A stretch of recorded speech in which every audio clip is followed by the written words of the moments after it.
día importante, un día importante. Está claro que nosotros no vivimos de ritos y no vivimos de celebraciones, ¿no? Ni hacemos profesiones ni nada de esto. Pero lo cierto es que un día como hoy, hace 2000 años aproximadamente, cambió la historia de la humanidad. Hubo un hombre que murió por ti y por mí y lo hizo simplemente para que podamos tener una comunión con Dios. Amén. Y yo quiero hablarte un poquito sobre esto. Y vamos a estar hablando sobre un tema que al principio vas a decir, bueno, ¿y qué tiene que ver esto con la resurrección? Pues yo te pido que tengas paciencia, porque al final lo vamos a entender todo, ¿vale? Vamos a estar hablando sobre huertos.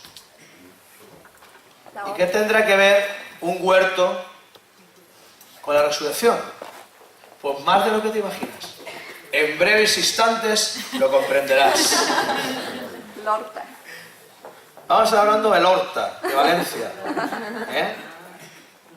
Mira, si alguna vez te has preguntado en tu vida, yo lo he hecho muchas veces, incluso lo he hecho como cristiano, sin ser cristiano mucho más, pero siendo cristiano, yo muchas veces en la vida me he preguntado, ¿por qué hay tanto dolor?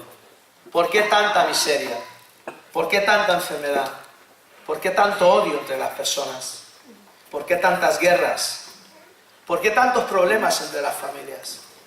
¿Por qué tantas situaciones difíciles? ¿Por qué a veces es tan complicado vivir? ¿Por qué todo esto? Yo muchas veces me lo he preguntado y he dicho, no entiendo.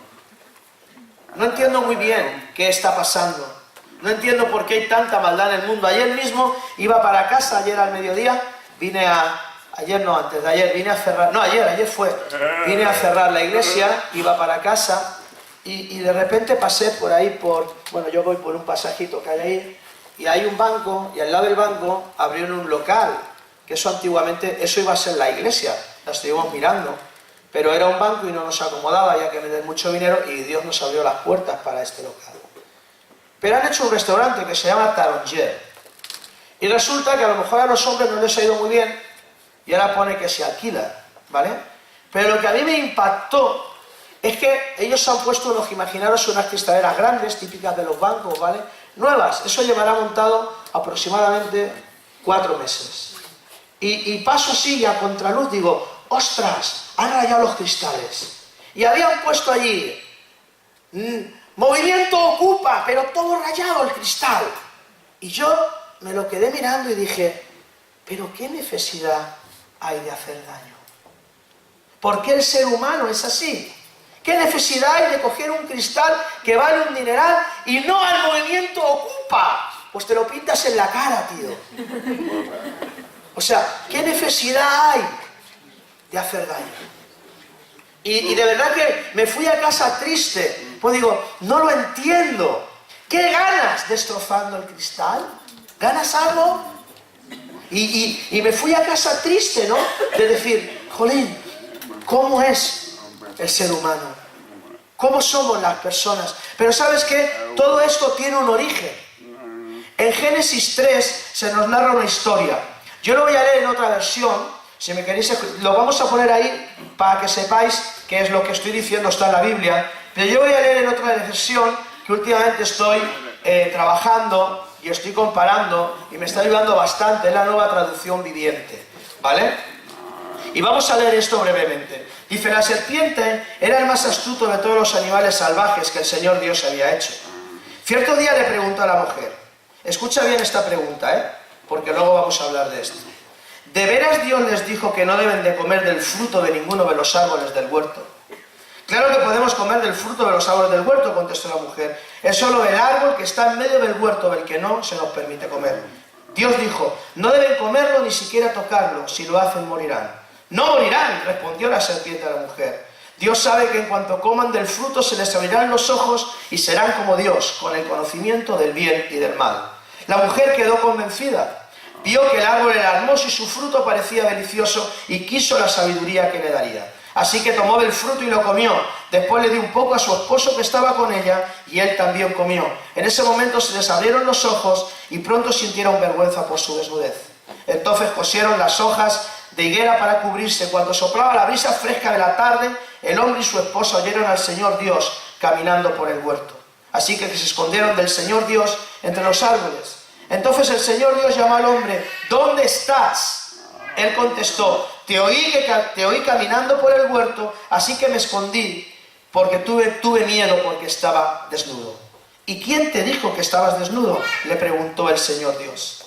¿Acaso has comido del fruto que te ordené que no comieras? El hombre contestó, siempre la mujer, la mujer que tú me diste fue quien me dio del fruto y yo lo comí. Entonces el Señor Dios le preguntó a la mujer: ¿qué has hecho? La serpiente me engañó, contestó ella, por eso comí. Entonces el Señor Dios le dijo a la serpiente: por lo que has hecho eres maldita más que todos los animales, tanto domésticos como salvajes. Atarás sobre tu vientre, arrastrándote por el polvo toda tu vida. Y pondré hostilidad entre tú y la mujer, y entre tú y la descendencia de ella. Su descendencia te golpeará la cabeza, y tú le golpearás el talón. Luego dijo a la mujer: haré más agudo el dolor de tu embarazo, y con dolor darás a luz. Y desearás controlar a tu marido, pero él gobernará sobre ti. Y al hombre le dijo: dado que hiciste caso a tu esposa y comiste del fruto del árbol de que te ordené que no comieras, la tierra es maldita por tu culpa. Toda tu vida lucharás para poder vivir de ella. Te producirá espino y cardos. Aún comerás de sus granos, con el sudor de tu frente obtendrás alimento para comer, hasta que vuelvas a la tierra de la que fuiste formado. Pues fuiste hecho del polvo y al polvo volverás. Aquí podemos ver, y sigue leyendo, dice: después el hombre Adán le puso el nombre a su esposa el nombre de Eva, porque ella sería la madre de todos los que viven. Y el Señor Dios hizo ropa de pieles de animales para Adán y su esposa. Luego el Señor Dios dijo: miren, los seres humanos se han vuelto como nosotros, con conocimiento del bien y del mal. ¿Y qué ocurrirá si toman del árbol de la vida y lo comen?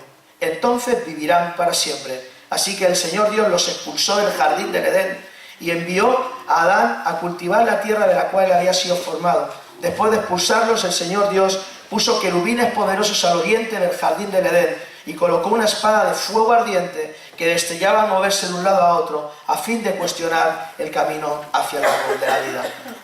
Hemos empezado el relato hablando de un lugar perfecto, un lugar que Dios había creado para el hombre, un lugar en el que no había lluvia, un lugar en el que no había dolor, un lugar en el que no había enfermedad, un lugar en el que el hombre se relacionaba con Dios, y todo este paraíso perdido se rompe cuando el hombre decide desobedecer a Dios y da paso al juicio de Dios sobre el hombre. Da paso al decir: ganarás el pan con el sudor de su frente, darás a luz con tus hijos con dolor, sufrirás. El simple hecho de la desobediencia del ser humano es lo que atrae el juicio de Dios. Y por curioso que parezca, para muchos de nosotros los jardines, los huertos, han sido utilizados para eventos extraordinarios en la palabra de Dios. De hecho, el primer lugar donde Jesús se apareció a María fue en un huerto. Ella dijo, en Juan 20:15 nos dice, ella pensando que era el hortelano. Ella vio a un hombre y pensó que era el hortelano. Y resulta que era Jesús. ¡Qué casualidad! Mira, los huertos siempre han ocupado un lugar importante. No solo han sido vistos como un lugar de provisión, como un lugar bonito. Yo me acuerdo cuando era pequeño, a veces aquí hay gente de Benimaclet de muchos años, pues yo me acuerdo cuando éramos pequeñajos, ¿vale? Y toda la parte esta de la avenida de Alfarbuy no existía. Y prácticamente ahí en la esquina de las vías, de las primeras vías que encontramos en Primado Reds, ahí había un cachirulo, un poquito más había una estación, todos eran campos de patatas, de lechugas, de tomates, todo era huerta. Y era impresionante porque de donde yo vivo te asomabas a la esquina de mi casa y veías el campo del Levante, y veías todo huerta, y la patatera que luego fue la discoteca en medio. Y hasta Alboraya todo eran huertas, no había rotondas, no había nada, era algo alucinante. Simple ver eso te transmitía paz. Los huertos son lugares hermosos. Tú paséate, aún queda una poquita, te vas a ir para Tabernes y paseas a veces Ana y yo nos vamos por mitad de los naranjos con el enano o ayer estuvimos en el parque de cabecera paseando ahí, aunque ahí hay muchas, solamente hay hierbas y patos pocos, pero bueno, y vas por ahí, ¿verdad? Y te da tranquilidad. La naturaleza es hermosa. los huertos han sido lugares siempre bellos. Y han sido lugares donde Dios ha usado para encontrarse con el hombre. Hay 3 huertos, y yo quiero hablarte de 3 huertos en esta mañana. Hay 3 huertos en la Biblia. 3 huertos que marcan el inicio de la caída, la salvación y la vida eterna. Hay 3 huertos, y yo quiero que paseemos un poquito. ¿Quieres pasear conmigo esta mañana por medio de estos huertos? A ver qué podemos aprender. Vamos a darnos un paseo por estos huertos. Dios utilizó esto como marco de grandes encuentros. La misma Biblia nos dice en 1 Corintios 3:9 que nosotros somos huerto de Dios, nosotros somos labranza de Dios, pues ambos somos trabajadores de Dios y ustedes, o sea, nosotros, son el campo de cultivo, son el edificio de Dios. Ustedes son el campo de cultivo. El primer huerto que podemos encontrar es el huerto del Edén, el huerto de la desobediencia. Este es el primer lugar, el primer huerto que aparece en la Biblia. El paraíso, algunos dicen que estaba entre Irak e Irán, lo que hoy en día es Irak e Irán. Este es el primer huerto que aparece.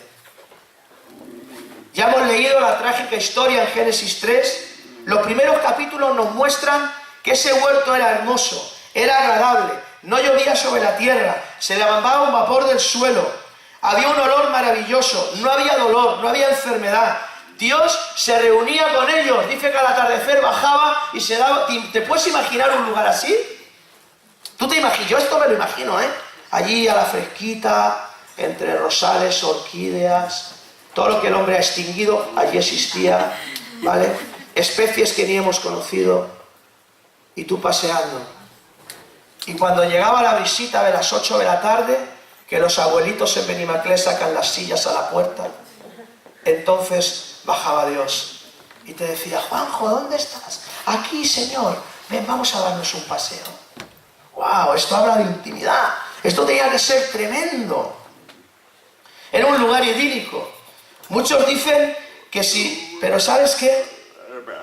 Hay muchas personas que dicen que si pudiéramos cambiar la condición del ser humano, cambiar las circunstancias y cambiar las características que te rodean, el ser humano cambiaría. Pero ¿sabes qué? La historia que acabamos de leer nos enseña que no siempre es así. No siempre las condiciones de vida cambiarán el corazón del ser humano. En esta historia vemos que el ser humano es confrontado con su realidad. ¿Sabes? A veces pensamos, si yo fuera rico, no tendría tanta ansia, no sería tan envidioso ni sería tan mentiroso. ¡Mentira! El dinero no va a cambiar la condición del ser humano. El estatus social no va a cambiar. Puede cambiar tu forma de vestir, puede cambiar tus amistades, puede cambiar que en vez de vivir aquí en Benimaclet vivas, yo que sé, en la Moncloa, ahí al lado de la Moncloa, ¿cómo se llama? La casa de campo esa, ¿no? Donde viven todos los ricos, ¿eh? Pero eso no va a hacer que cambie quién eres tú. Podrás irte a vivir a la Quinta Avenida de Nueva York y seguirás siendo el mismo gamba que venías a vida cristiana. No va a cambiar, el entorno no va a cambiar lo que tú eres, las circunstancias no van a cambiar lo que tú eres, porque el problema no está fuera, el problema está dentro. El problema no está en lo que nos rodea, el problema lo tenemos nosotros. Y esto lo acabamos de ver. El hombre tenía un lugar maravilloso, un lugar idílico. ¿Quién pudiera desear más? No había enfermedad, no había dolor, no había llanto, no había nada. Y el hombre decide, pues la perversidad de su corazón, echarlo a perder. Sus condiciones eran óptimas, eran perfectas. Pero simplemente el problema del hombre está en su corazón, no en lo que le rodea. Y Dios, en medio de este impresionante paisaje, en medio de todo este lugar idílico, coloca al hombre como corona de la creación. El hombre fue la guinda del pavo. Fue la creación perfecta de Dios. Lo puso ahí para que administrara, le puso todo árbol delicioso para que comiera, lo rodeó con un río, le hizo feliz. Solamente le dijo una cosa, en Génesis 2:17. Puedes comer libremente del fruto de cualquier árbol. del que quieras, excepto el árbol del conocimiento del bien y del mal. Si comes de ese fruto, morirás. Todo estaba bien hasta que el enemigo, Satanás, tomó forma de serpiente y apareció por allí. ¿No? Sí, sigilosa, como son las serpientes, cuando te das cuenta ya las tienes al lado. Rectángulo. Aparece por allí la serpiente. ¿No? Y aquí ocurre algo que luego vamos a ver que también se repite en otro huerto. Pero en este primer huerto, lo primero que se hace es poner en tela de juicio la palabra de Dios. Fíjate, la serpiente le dice, ¿de veras Dios les dijo que no deben de comer del fruto de ninguno de los árboles del huerto? ¿Esto es cierto? ¿Dios les dijo eso? ¿A que no? Les dijo, pueden comer de lo que quieran, menos de este. Pero tú fíjate cómo es la serpiente de astuta. ¿De verdad les ha dicho que no pueden comer de ningún sitio? Eso no era lo que Dios había dicho. Cuando el diablo quiere atacarte en tu vida, cuando el diablo quiere engañarte en tu vida, siempre va a ir contradiciendo lo que Dios ha puesto en tu corazón y lo que te ha mandado la palabra. El diablo siempre va a tratar de sacarte de la posición de privilegio en la que Dios te ha puesto. Él siempre va a tratar de engañarte. ¿De verdad, Dios? ¿De verdad esto es así? Él siempre va a tratar de que tú cuestiones la palabra de Dios. ¿De verdad? ¿Tú crees? Pero ¿sabes qué, amado? No se trata de lo que tú y yo creamos, se trata de lo que Dios dice en su palabra. No se trata de la opinión que tú y yo tengamos de la palabra de Dios. Se trata de lo que Dios ha establecido en su palabra. Y mientras que no entendamos esto, el diablo siempre nos va a engañar. No pasa nada. Aunque metas la pata, no pasa nada. ¿A poco no dice la Biblia que tienes un Dios misericordioso? Pues te va a perdonar. No pasa nada. No te preocupes. Y va a cuestionar la palabra de Dios. Somos atacados muchas veces por falta del conocimiento. Es terrible cuando no conocemos la palabra de Dios y el enemigo viene y con unos cuantos verbos, unas cuantas preposiciones. Mira, ¿tú sabes cuál es la diferencia entre algunos de los pasajes de la Biblia que usan los testigos de Jehová y la nuestra? ¿Sabes cuál es la diferencia? Unas cuantas preposiciones y artículos. No hay más. Lo que pasa es que son artículos y preposiciones colocados en lugares claves. Por ejemplo, cuando nosotros decimos Jesucristo es el Hijo de Dios, que ellos dicen Jesucristo es un Dios. Es un artículo de él a un. Fíjate cómo cambia. No es lo mismo vivir en la calle de Joaquín Costa que a costa de Joaquín. ¿A que no es lo mismo? Una palabra, es suficiente para cambiar el sentido a toda una frase. Entonces, si no conocemos la palabra de Dios, cada vez que el diablo venga y cambie una preposición, nosotros nos lo vamos a comer con patatas fritas. Porque a menudo lo que escuchamos es dulce a nuestros oídos. A menudo lo que escuchamos seduce. Yo no sé por qué se empeñan en pintar al diablo con cuernos y como una cabra. El diablo es hermoso, es seductor, es un ángel de luz. Seduce. Seduce. Aparentemente luce muy bonito, pero es muy oscuro. Hizo quedar a Dios como un mentiroso. Claro que podemos comer, primero cuestiona, ¿vale? Pone en duda la palabra. Después hace quedar a Dios como un mentiroso. Claro que podemos comer del fruto de los árboles. Es solo que del fruto que está en el medio, del que no se nos permite comer. Dios dijo, no deben comerlo ni siquiera tocarlo, si lo hace morirán. Y fíjate lo que dice la serpiente, no morirán. ¿Qué va? Dios os ha tomado el pelo, no pasa nada. No va a ser, ¿qué vais a morir? ¿Dónde dice que vais a morir? No lo dice en ningún sitio.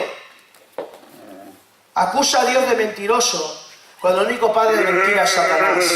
Y debemos de tener en cuenta estas cosas. Y ya sabes que a veces no es acaso la situación que vivimos actualmente. Cuando Dios nos pide que hagamos algo y no nos gusta, muchas veces empezamos a cuestionar si realmente dijo eso, si realmente Dios se habrá equivocado. Y muchas veces empezamos a pelear con esas cosas. Dios nos da un mandamiento, Dios, mira, la palabra de Dios es la misma aquí, en Colombia, en Chile, en Ecuador o en Pernambuco, o en la Conchinchina, ¿vale? Es la misma palabra de Dios, no hay una palabra de Dios con la cultura española, otra palabra de Dios con la cultura colombiana, otra palabra de Dios con la cultura ecuatoriana, otra palabra de Dios con la cultura de Conchinchina. ¡No! ¡No! La Biblia es la misma. No hay diferencia. Es el mismo Dios. Porque ¿sabes lo que pasa? Que Dios es transcultural. Dios rompe las culturas. ¿Amén? Dios rompe todas las culturas. El problema es que muchas veces nosotros empezamos a decir, bueno, es que Dios no era español, por eso escribió esto, ¿no? Si hubiera sido español, eso de dar gracias a todos por todo y a todos, como que en la cultura española no está. Entonces, si Dios hubiera sido español, esto se lo hubiera comido. Esto es para los mexicanos que para todo te dicen gracias, gracias, ¿no? Yo cuando llegué a México fue lo primero que me impactó, que daban gracias por todo. Y yo no decía ni un gracias ni un por favor, aunque me estirara del pescuezo. Tremendo, ¿verdad? Pero a veces empezamos a cuestionar la palabra de Dios. Es que bueno, Juanjo, vale, tú tienes que entender que esto fue dicho hace casi 2000 años y hoy los tiempos han cambiado. Esto han cambiado. Mira, si Jesús viviera hoy en día, seguro que permitiría las cosas que están pasando. No hay que ser tan radical. Lo que pasa es que, claro, en aquellos tiempos, pues pero nos hemos modernizado y la palabra de Dios también se tiene que modernizar. No podemos quedarnos anclados, ¿verdad? Y a veces anteponemos nuestra manera de pensar o anteponemos nuestra lógica a la palabra de Dios. En este lugar, aparte de poner en tela de juicio, aparte de mentir y dejar a Dios por un mentiroso, Él trabajó en el área más sensible del ser humano. Dios sabe aún que en cuanto coman del fruto, fíjate lo que les dice, Dios sabe aún que en cuanto coman del fruto, se les abrirán los ojos y serán como Dios. En cuanto coman del fruto, se les abrirán los ojos y serán como Dios, con el conocimiento del bien y del mal. Mira, toda clave y todo problema que hubo en este huerto está sobre esta premisa: ser como Dios. Si nos damos cuenta, todas las religiones, todas las filosofías, cualquier tipo de expresión humanista es poner a Dios en el centro. La meta de toda la religión, de toda cultura, de toda enseñanza humanista es que tú te sientas bien. Sé feliz, no importa lo que hagas, pero tú sé feliz. El otro día me decían unas personas que conocían una chiquilla que le decía que su padre le permitía hacer lo que fuera para que fuera feliz. Madre mía. El centro de toda cultura, el centro de toda religión, el budismo, todas estas movidas, es que tú y yo seamos felices. Colocar al hombre en el centro. Una religión antropocéntrica, donde yo me sienta bien, donde yo esté a gusto, realizado, funcione y en esencia sea yo mismo. Hubo un filósofo alemán que se llama Erich Fromm. Yo en mis tiempos leí un libro de este hombre, creo que es el único libro así de psicología que he leído, que se llama El miedo a la libertad. Y este hombre dijo: el anhelo más básico que un ser humano tiene es el anhelo de controlar nuestro destino. Escucha bien lo que dijo, ¿vale? El anhelo de desarrollar nuestro potencial sin restricción alguna. Ser libre de toda limitación. Trascender lo que transcribe Dios tanto como la sociedad deshacerse de cualquier responsabilidad para con los demás. ¿Sabes qué? Mucha gente rechaza a Dios porque no puede entender que haya alguien más poderoso que él. Mucha gente rechaza a Dios porque no puede entender que haya nadie que le marque límites. Obviamente, este filósofo era anticristiano completamente. Él decía que el hombre, lo que más desea al hombre, y es cierto o no, ¿a ti no te gustaría controlar todas las situaciones de tu vida? Sé honesto. Di la verdad, ¿sí o no? A mí sí. A mí me gustaría tener el control sobre todo lo que sucede en mi vida, saberlo todo y sobre todo ser feliz, ¿verdad? Pero esto no es así. El hombre no puede conseguir estas cosas. Él decía que el hombre debe tener la prerrogativa para determinar lo que sucede y la fuerza para hacer que los demás se sometan a él. Dice, solamente así se feliz, ¿verdad? Lo que creo que este no estaba casado, no se había enterado aún. Este no se había casado. Pero ¿sabes qué? Eso no es lo más importante. Han pasado miles de años desde que la serpiente le dijo a la mujer, vais a ser como Dios, sin limitaciones, sin restricciones, vais a controlarlo absolutamente todo, no vais a tener que rendirles cuentas a nadie.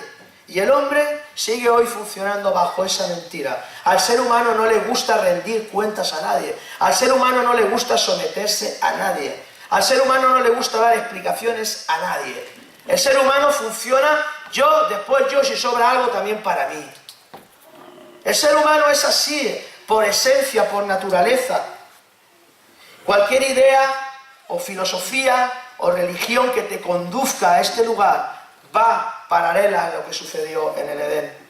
Y estas tres cosas fue lo que el diablo usó contra la primera creación del hombre. En Romanos 5:12 dice, cuando Adán pecó, el pecado entró en el mundo. El pecado de Adán introdujo la muerte, de modo que la muerte se extendía a todos, porque todos pecaron. ¿Sabes qué? El sufrimiento del hombre es consecuencia de la decisión, de lo que sucedió en este huerto. En este huerto el hombre tuvo la oportunidad de demostrarle lealtad a Dios, pero le falló.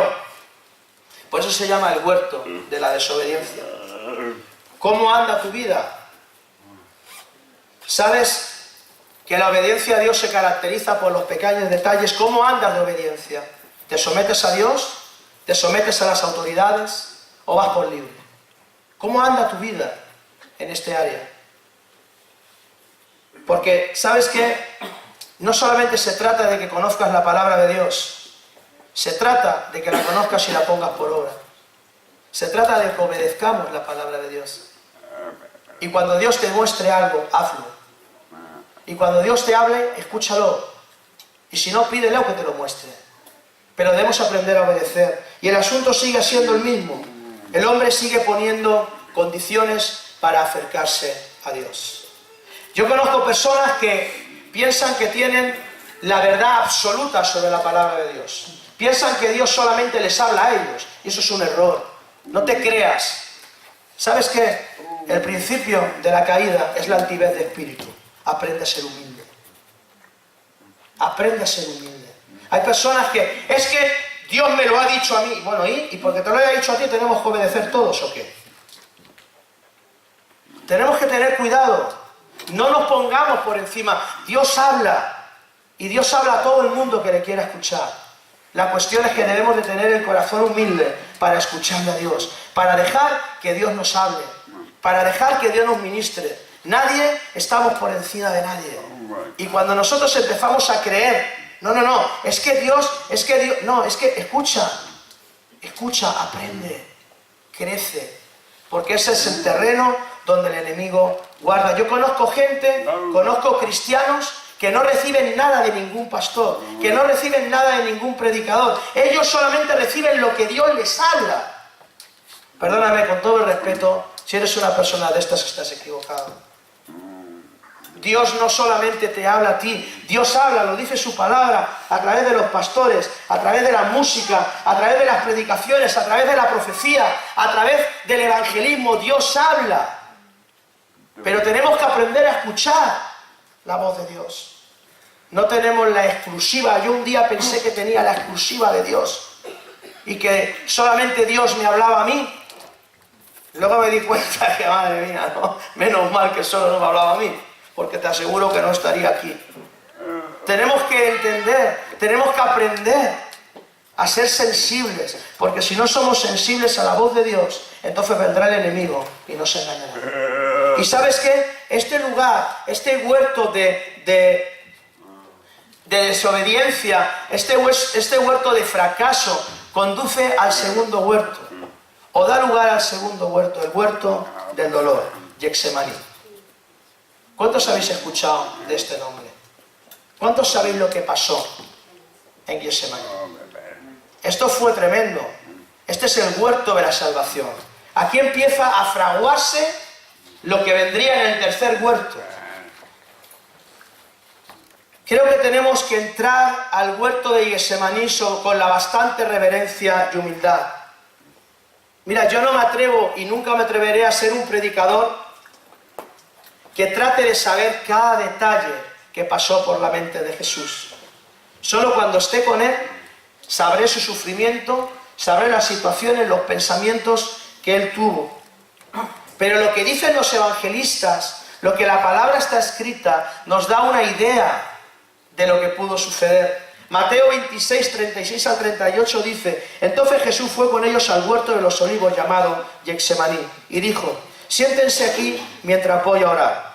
Se llevó a Pedro y a los hijos de Zebedeo, Santiago y Juan, y comenzó a afligirse y a angustiarse. Les dijo: mi alma está destrozada de tanta tristeza hasta el punto de la muerte. Quédense aquí y velen conmigo. Creo que más explicación en este huerto lo que requiere es que observemos lo que pasó aquí. Este es el huerto de la esperanza, el huerto de la reconciliación de Dios con el hombre. Aquí vemos cómo en el huerto del Edén Dios confrontó al hombre. En este caso Jesús insta a los discípulos a orar. Pero ¿sabe lo que pasa? Y mientras Jesús oraba y decía: Padre mío, si es posible que pase de mí esta copa de sufrimiento, sin embargo quiero que se haga tu voluntad y no la mía. ¿Sabes lo que pasa? Que cuando volvieron los discípulos estaban dormidos.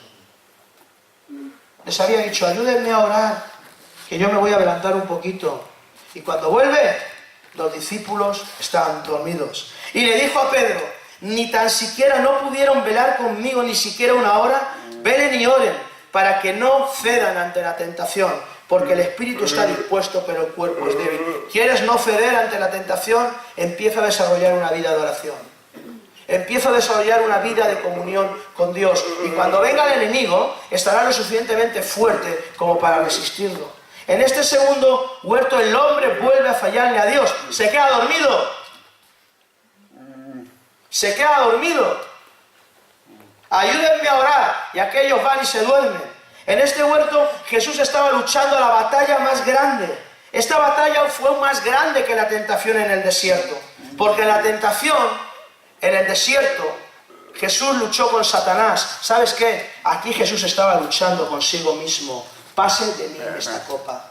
Jesús sabía lo que se le venía encima. Jesús era humano, pero fue capaz de decir: pase de mí esta copa, pero que se haga tu voluntad y no la mía. Jesús estaba siendo confrontado. Era un hombre. Sabía que lo iban a azotar, que lo iban a golpear, que lo iban a escupir, que lo iban a traicionar y que lo iban a colgar en un madero. Lo sabía. Había venido a eso. Y está luchando. Es como cuando tú tienes una situación difícil y dices a tus hermanos: hermanos, oren por mí porque mañana tengo que ir a enfrentar. Y tú estás todo confiado con que los hermanitos están orando y aquellos están de parranda en el parque de cabecera.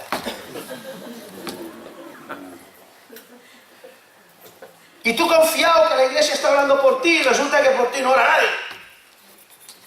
Estás a punto de enfrentar la batalla más importante de tu vida. Y se le quedan dormidos. Nosotros muchas veces pasamos por situaciones que no son para nada comparables a las de Jesús, pero sí luchamos con nosotros mismos. ¿Y sabes cuándo luchas contigo mismo? Cuando el Espíritu Santo te dice lo que tienes que hacer y no quieres hacerlo. ¿A ti te ha pasado esto? A mí sí, a mí a veces hay que Dios me dice cosas y no quiero hacerlas y lucho. Al final doblo, pero hasta que doblo peleo y me defiendo como gato panza arriba, porque no quiero entrar por donde Dios quiere que entre. Al final acabo obedeciendo. Pero cuando Dios te dice tienes que hacer esto, o cuando Dios te confronta, o cuando Dios te dice tienes que cambiar, ay, ay, ay, ¿cómo te resistes, verdad? Es que yo soy así. A mí cuando alguien me dice es que yo soy así, esa creo que es la frase más peligrosa que el ser humano puede decir. Porque si tú dices yo soy así, Dios te dice cambia. Porque si está en mí eres una nueva criatura. Entonces no eras así. Cambia. Aquí es un asunto de decidir, es una lucha con Él mismo.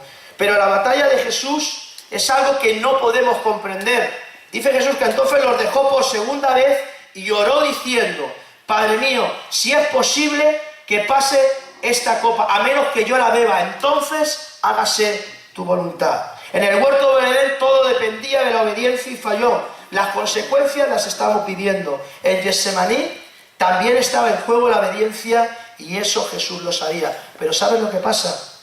Que Jesús cambia. El hombre desobedeció, pero Jesús obedeció. Y lo que sucedió en el Edén fue cancelado por lo que sucedió en Getsemaní. Jesús, como hombre, se decidió obedecer la voluntad de Dios, con la bendita consecuencia de que si Jesús era obediente, iba a ser obediente hasta muerte y muerte de cruz. Y esto traería las consecuencias de la salvación para ti y para mí. Así que aquí está el contraste. Satanás hizo en el huerto del Edén, haciendo parecer mentiroso a Dios. Aquí Jesús exalta a Dios sujetándose a Él y diciéndose, hágase tu voluntad y no la mía. En la vida cristiana esta es la diferencia. ¿Obedecemos a Dios o no obedecemos a Dios? Jesucristo lo que está diciendo aquí es que la voluntad de Dios es la mejor y en que Él la iba a obedecer hasta la muerte. ¿Estamos haciendo nosotros lo mismo?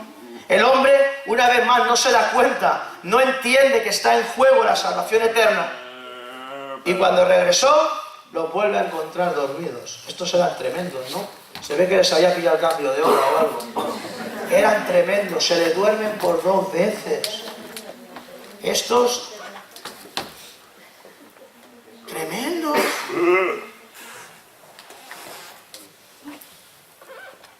Porque no podían mantener los ojos abiertos. ¿Tú has luchado alguna vez por esto? Que está de pronto, ¿no? Decía, no, sí, ay, lucha. Y al final en una de estas ya te quedas. Si Jesús no hubiera obedecido, tú y yo estaríamos eternamente perdidos. El huerto de Getsemaní es el huerto del dolor, el comienzo del pago de lo que hizo. Ahora voy a terminar con el tercer huerto, el huerto de la esperanza. En Juan 19:41 nos lleva al tercer huerto.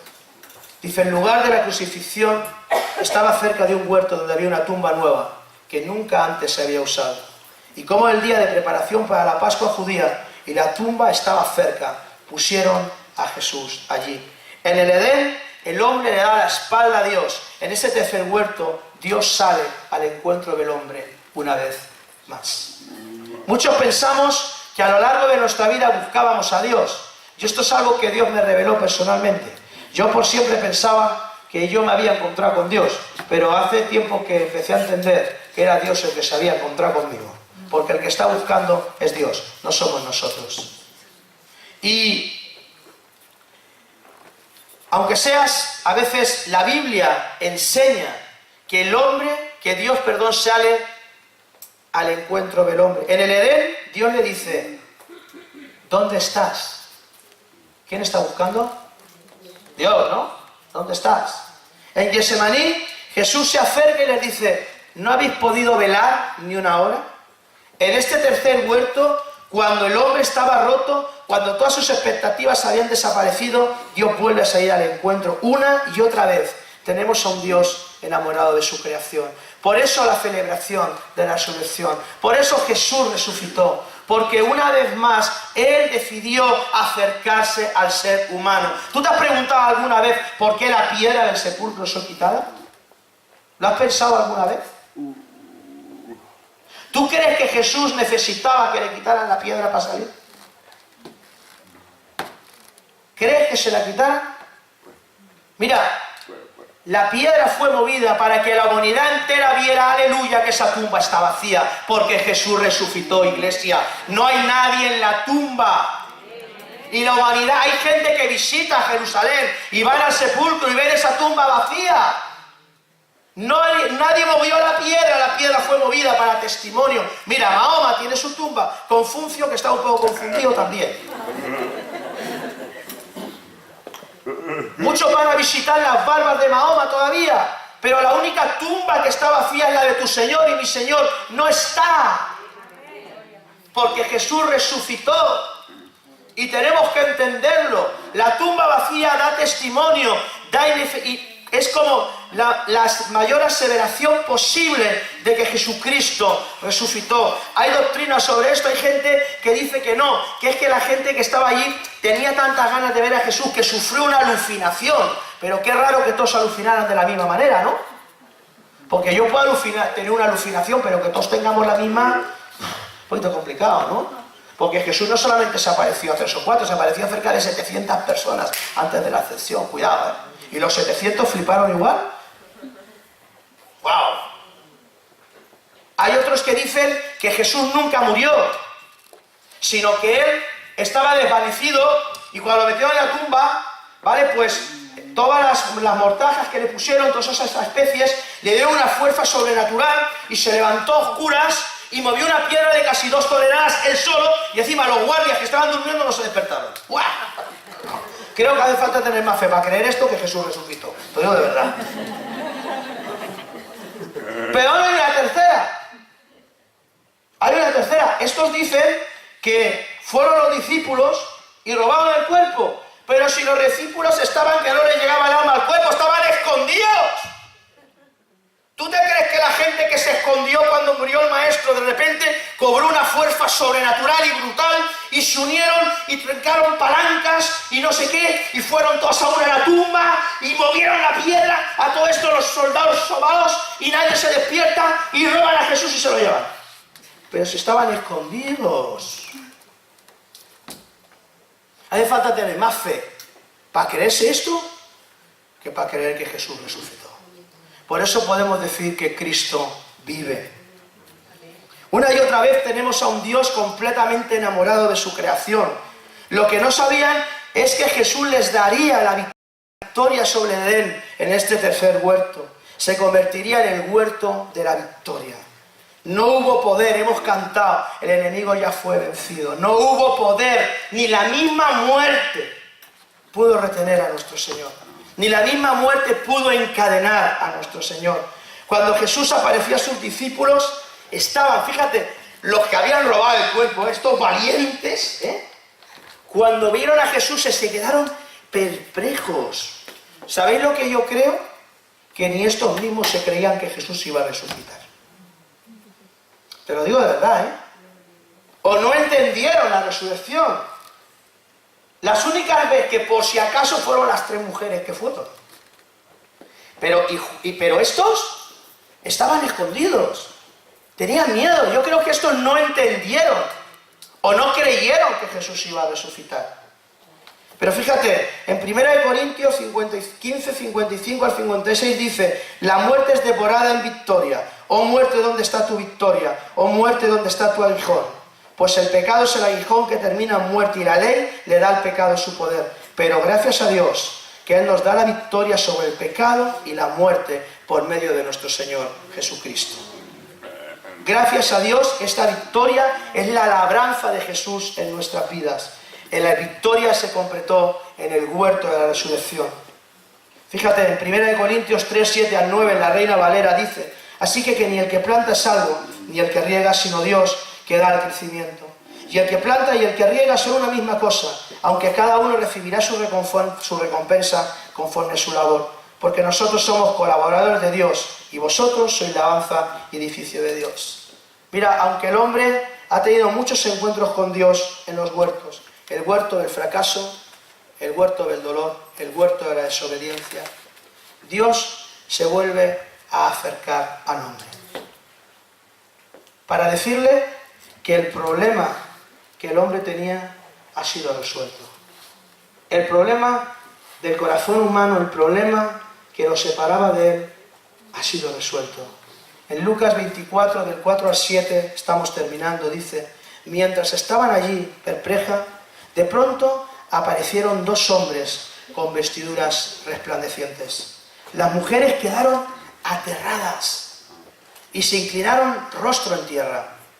Entonces los hombres preguntaron: ¿por qué buscan entre los muertos a alguien que está vivo?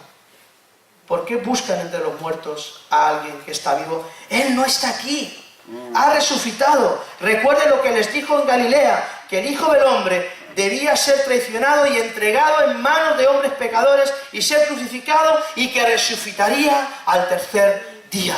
Recuerden lo que Él mismo les dijo. Cristo vive, iglesia. Cristo vive, y Él no ha dejado a nadie en su lugar. Cristo vive, iglesia. Debes de entenderlo, y como Él vive, Él puede vivir en ti. A los que creyeron en Él les dio la potestad de ser llamados hijos de Dios, y Cristo puede vivir en ti. Aquí ganó el derecho a vivir en tu corazón. Este es el huerto de la resurrección. Puedes vivir porque Cristo murió por ti y por mí. Para poder ser salvos del pecado que nos separa de Dios, es necesario aceptar a Jesús. Cuando pensamos en los huertos, en el Edén, nos viene a mente la desobediencia. En Getsemaní, vamos un paso más allá: el dolor. El Cristo que conocen es un Cristo sufriente, es un Cristo crucificado, un Cristo al que hoy se le llora un viernes, y hoy se hacen profesiones, y mañana ya ni se acuerdan de Él. Algunos creen que Cristo está clavado en un madero. Sí, Él estuvo en Getsemaní, claro que sí. Sí, Él estuvo y sufrió. Claro, Él fue crucificado. Pero ¿sabes qué? Él resucitó. Y por eso tu corazón late. Porque Él resucitó. Él vive en ti. Yo no sé en qué huerto te encuentres. No sé si te encuentras en el huerto de la desobediencia. Quizá Dios te está mandando a hacer algo y no quieres. O quizá Dios lleva tiempo hablándote sobre algo y estás peleando. O sencillamente nunca te has acercado a Jesús. Quizá estés en el huerto del sufrimiento. Quizá estás sufriendo. Quizá hay situaciones en tu vida que te causan dolor, que no entiendes, que no sabes por qué están pasando. Y parece que no encontrarás alivio en nada. Yo no sé dónde estás, pero ¿sabes qué? Sé que hay un tercer huerto. Sé que hay un tercer lugar. Un lugar en el que Jesús te está diciendo: mira, hijo mío, pase lo que pase, confía, espera, porque yo voy a estar contigo todos los días hasta el fin del mundo. Espera, yo puedo tener el control de tu vida. Puedo conocer tu dolor porque yo lo pasé. Puedo conocer tu sufrimiento porque yo sufrí. Puedo conocer tus necesidades porque yo las tuve. Puedo conocer tu tentación porque yo fui tentado. Por eso te digo, espera, aguanta, resiste, porque yo estaré contigo hasta el final de los días. La cuestión es: ¿en qué huerto te encuentras? Vamos a ponernos en pie en esta mañana. ¿En qué huerto te encuentras en esta mañana? ¿Estás en el huerto de la desobediencia? Si es así, este es el mejor tiempo y lugar para que tú puedas ponerte a cuentas con Dios. Si hay algo por lo que debes pedir a Dios, perdón a Dios, no salgas de aquí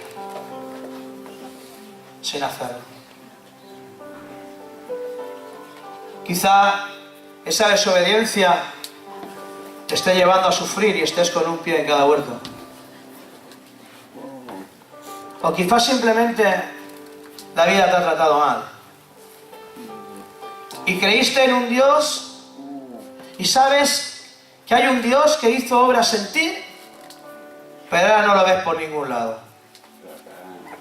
Y quizá no sientes a Dios en tu vida. Quizá piensas que Dios se ha olvidado de ti. Que Dios ya no está más junto a ti. Y estás sufriendo. Quizá estás enfermo. Quizá tienes situaciones en tu vida que no puedes controlar. Pero ¿sabes qué? Hay buenas noticias para nosotros. Hay un tercer huerto.